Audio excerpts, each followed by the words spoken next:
मैं कहना चाहता हूं कि विधर्मियों के पैर बहुत दूर तक फैल चुके हैं। जी। हमारे मानबिंदु, हमारे धार्मिक स्थल, हमारी आस्था, इनका कुठाराघात हो रहा है।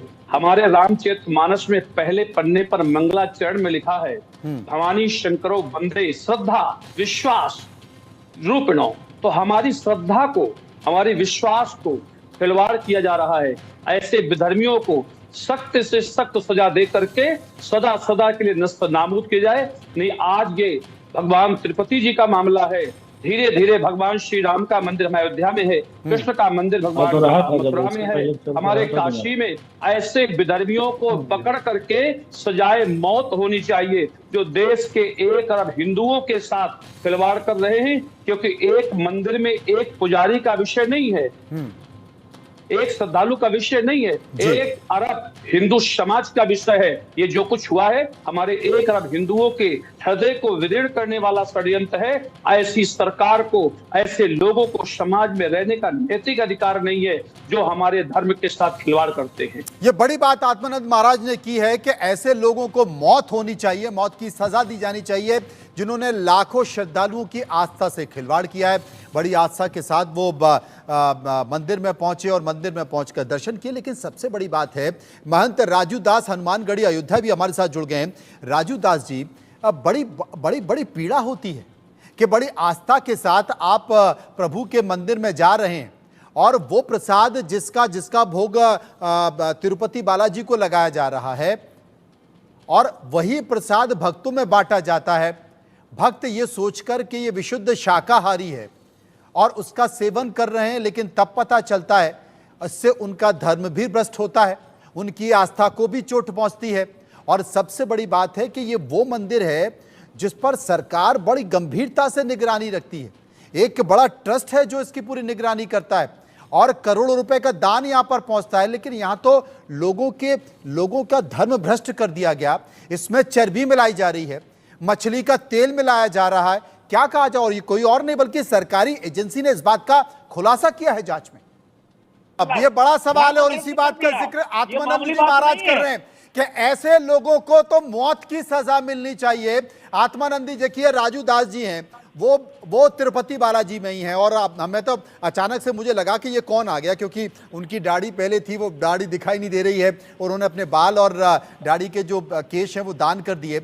लेकिन आत्मानंद जी, बड़ी बात ये है कि ना जाने ऐसे कितने श्रद्धालु, कितने भक्त जो प्याज भी नहीं खाते, जो लहसुन भी नहीं खाते, विशुद्ध शाकाहारी हैं, उन्होंने ये प्रसाद खा लिया।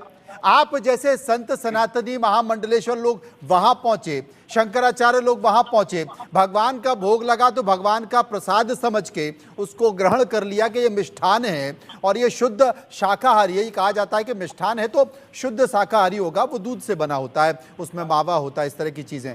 लेकिन आपने तो मछली का तेल भी खा लिया, आपने तो चर्बी भी खा ली। अब क्या करें आत्मानंद जी, धर्म भ्रष्ट हो गया।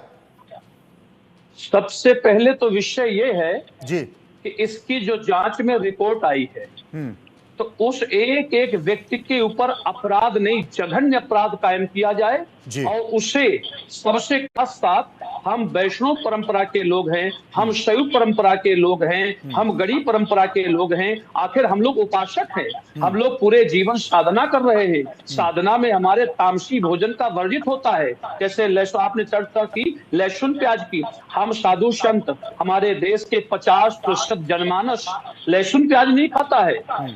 परंतु आज जो ये जघन्य पाप हुआ, अपराध हुआ है, इसके लिए सख्त सख्त कार्रवाई की जाए। मैं तो ये अपना अनुभव बता रहा हूँ, कहीं ना कहीं मिशनरी और इस्लामी मूवमेंट का इसमें कोई षड्यंत्र भी हो सकता है जो हमारे लोगों से मिल करके हम लोगों का धर्म नष्ट करने के लिए, हमारी आस्था को कुठाराघात करने के लिए, हमारे आत्मविश्वास के साथ खिलवाड़ करने के लिए कहीं ना कहीं तो कोई न कोई बात है।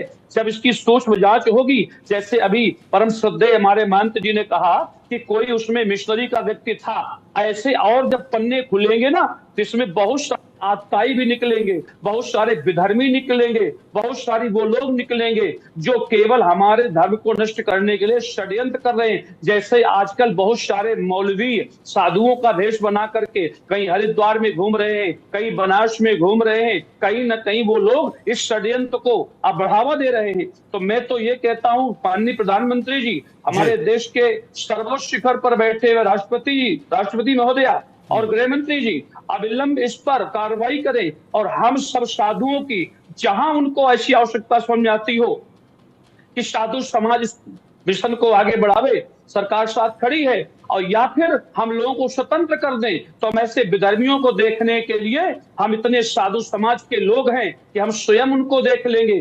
परंतु आज बड़ा दुर्भाग्य है इस देश का कि 1 अरब हिंदुओं का राष्ट्र, हम उसे हिंदू राष्ट्र नहीं घोषित कर पा रहे। इसलिए इन विधर्मियों को क्या मजाल थी उस ईसाई की। ये बड़ा संकेत महंत राजू दास जी, आत्मानंद जी ने बड़ा संकेत दिया है। उन्होंने कहा कि जैसे तरह तरह के षड्यंत्र सनातन को लेकर चल रहे हैं, हिंदू धर्म को लेकर चल रहे हैं, अगर मंदिर में इस तरह का कार्य किया जा रहा है और इसकी अगर गंभीरता से जांच किया जाए तो पता चलेगा कि ये एक षड्यंत्र है और इस षड्यंत्र में कई ऐसे विधर्मी लोग जुड़े हुए हैं जो धर्म भ्रष्ट करना चाहते हैं, जो हिंदुत्व और सनातन को कहीं ना कहीं चोट पहुंचाना चाहते हैं। क्या आपकी भी मंशा यही है? आप भी ऐसे ही मानते हैं? ये कहना है कि ऐसे संकेत हैं कि चाहे वो मिशनरी हो या इस तरह के लोग हों, एक एजेंडे के तहत ऐसा हो रहा है। आत्मानंद जी, एक बात मैं पूछना चाहता हूं, क्योंकि तिरुपति मंदिर में अगर इस तरह की चीज हुई है, तिरुपति मंदिर के प्रसाद में जिसकी कोई सोच भी नहीं सकता, अगर वहां के प्रसाद में ये मिलावट देखी गई है, क्योंकि वो ट्रस्ट है, सरकार की निगरानी में आता है, प्रधानमंत्री, मुख्यमंत्री, सांसद, मंत्री, बड़े बड़े उद्योगपति सभी लोग वहां जाते हैं, और प्रसाद में अगर जानवर की चर्बी आ रही है और प्रसाद के तौर पर खा रहे हैं, तो क्या बाकी के देश भर के जो मंदिर हैं उनकी भी निगरानी करनी चाहिए, वहां भी सर्वेक्षण करनी चाहिए, उनके प्रसादों की भी जांच करनी चाहिए? हो सकता है आप जिस षड्यंत्र की बात कर रहे हो वो षड्यंत्र एक एजेंडा हो। 100% ये एजेंडा ही है। और आज तिरुपति की बात है, हम तो ये चाहते हैं कि कल ही से एक धर्माचार्यों का आयोग बना करके भारत के सभी मठ मंदिरों की सूक्ष्म से सूक्ष्म जांच कराई जाए और उसमें भारत सरकार अपने प्रतिनिधि के रूप में किसी को भी नियुक्त करे। हर मंदिर के, बड़े मंदिरों के प्रसाद को वैज्ञानिक तरीके से जांच करके देखा जाए, तो निश्चित रूप से कहीं ना कहीं हमको ये षड्यंत्र मिलेगा। अभी परम श्रद्धेय महंत जी ने जो बात कही है कि निश्चित रूप से ये षड्यंत्र का है, क्योंकि ये लोग इसी काम को घूम रहे हैं, तरह तरह के भेष बदल करके, परिवेश बदल करके, नाम बदल करके, लफ्ज। अभी एक बात बहुत सुंदर महंत जी कह रहे थे कि जब कोई आतंकवादी पकड़ा जाता है, मैं सत्य कह रहा हूं कि जब कोई आतंकवादी पकड़ा जाता है, वो कहता है अपना नाम कि मेरा नाम फला फला है, पर वहां पर बात आती है कि नहीं वो इस्लाम, कोई आतंकवादी इस्लामिक नहीं होता।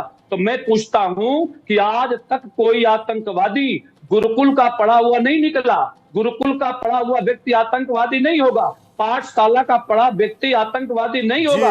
आतंकवादी जब होगा तो मदरसे का व्यक्ति होगा। समझ गया, लेकिन आप इसमें एजेंडे की बात कर रहे हैं और मुझे लगता है कि वाकई जितने भी और भी मंदिर हैं, आपने भी इस बात का जिक्र किया कि उनके प्रसाद की भी जांच होनी चाहिए, कहीं ऐसा तो नहीं वहां भी इस तरह की कमियां। माफी चाहता हूं राजू दास जी, समय का अभाव है, फिर कभी इस पर विस्तार से चर्चा करेंगे। फिलहाल बहुत बहुत शुक्रिया करूंगा मैं महंत राजू दास जी का, शुक्रिया मैं करूंगा आत्मानंद गिरी महाराज का, महामंडलेश्वर, जो कि हमारे साथ बने हुए थे।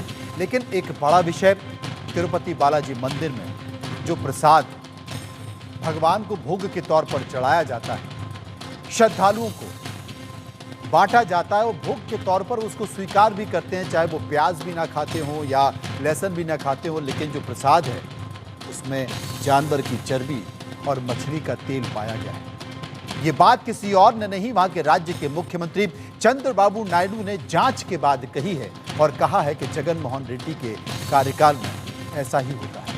हड़कंप है, बयानबाजी हो रही है, लेकिन जिम्मेदार लोगों पर अब तक कोई कार्रवाई नहीं। इंतजार करते हैं कि कितना और समय लगेगा। फिलहाल इस कार्यक्रम में इतना ही। बाकी खबरों के लिए आप चलते रहिए इंडिया न्यूज के साथ। मुझे यानी कि मनोज मनु को दीजिए इजाजत। नमस्कार।